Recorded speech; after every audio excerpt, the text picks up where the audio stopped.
Et Daniel Ricciardo, qu'est-ce qui devient? Je me suis pas rasé la barbe. C'est mon confort en ce moment. Waouh, incroyable. J'ai vécu cette vie folle à grande vitesse pendant si longtemps.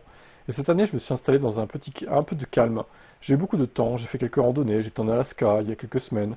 Je me suis pas fait attaquer par un grizzly, c'est un bon point.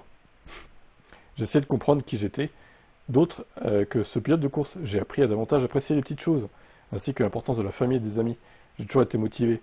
Ça a conduit parfois à être égoïste, donc j'essaie d'apprendre à être un peu plus altruiste et à mieux écouter les autres.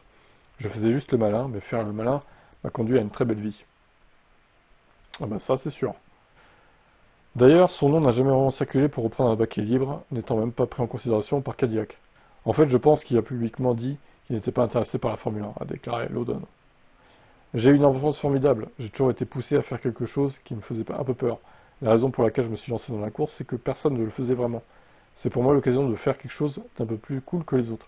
J'ai juste le malin, mais faire le malin m'a conduit à une très belle vie. Parfois, je repense à des choses, comme ma victoire à Monaco, et je me redis, est-ce que c'est vraiment arrivé? Bah, dans une autre époque, oui, c'est arrivé, Daniel. J'ai toujours aimé la course, mais je n'ai jamais pensé que j'aurais une telle carrière et que j'arriverais en F1. Il faut tout simplement tout prendre étape par étape.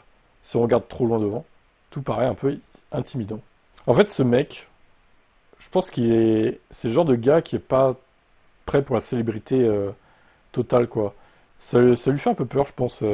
Bon, d'un côté, il aime bien sourire et tout devant la caméra, mais je sais pas. Je pense c'est un gars simple qui aime la vie simple.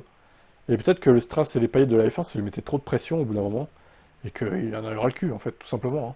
Je crois qu'il veut reprendre une vie tranquille, dans son Australie natale.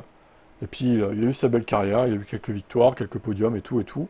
Bah écoutez, c'est pas mal. Franchement, il y a beaucoup de pilotes qui auraient aimé avoir sa carrière, franchement, hein. Il a fait son temps maintenant, on lui souhaite une bonne continuation. Peut-être qu'il s'engagera dans le championnat V8 Supercar un jour, hein, en Australie, pourquoi pas. S'il veut refaire de la course auto, il y a plein de trucs là-bas aussi, hein. À lui de voir.